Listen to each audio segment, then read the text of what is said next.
విధాత media ప్రేక్షకులకి నమస్కారం.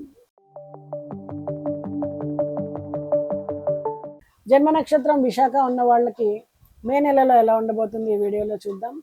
మే నెలలో విశాఖ నక్షత్రం వాళ్ళకి లక్ష్యము, కృషి, ఫలితము స్పష్టంగా కనిపించేటువంటి కాలం.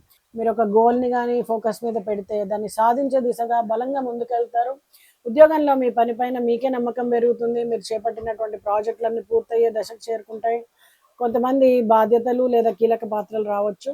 వ్యాపారస్తులకు ఒక నెలలో ఒక పెద్ద డీల్ కానీ లాంగ్ టర్మ్ ప్లాన్ సెటిల్ అయ్యే అవకాశం ఉంది. కానీ ఓపిక అవసరం.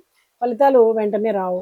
ఆర్థికంగా ఈ నెలలో డబ్బు స్థిరంగా ఉంటుంది. పెద్దగా లాభాలు కాకపోయినా స్థిరత్వం ఉంటుంది. భవిష్యత్తు కోసం ప్లానింగ్ చేయడానికి ఇది ఒక మంచి సమయం.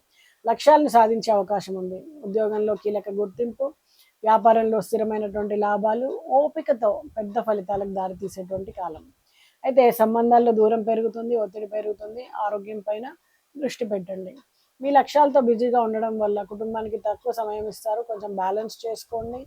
ఆరోగ్యంగా ఉండాలి అంటే ఒత్తిడిని తగ్గించుకోవాలి. తలనొప్పి, అలసట వంటి సమస్యలు వస్తాయి, జాగ్రత్తగా ఉండండి. పోటీ పరీక్షలు లక్ష్యంతో చదివితే కనుక విద్యార్థులకు మంచి సమయం. క్రమంగా కృషి చేస్తే మంచి ఫలితాలు ఉంటాయి. మరియు విశాఖ నక్షత్రం వాళ్ళు లక్ష్య సాధనతో ముందుకెళ్తారు, కష్టపడతారు. అయితే ఒక్క లక్ష్యం పైన పూర్తిగా ఫోకస్ చేయండి. క్రమశిక్షణతో పనిచేయండి. మంగళవారం రోజున ఆంజనేయ స్వామి దర్శనం, ఎరుపు పండ్లు లేదా బెల్లము దానం చేయడం, హనుమాన్ చాలీసా పఠనము శుభ ఫలితాలను ఇస్తుంది. నమస్తే.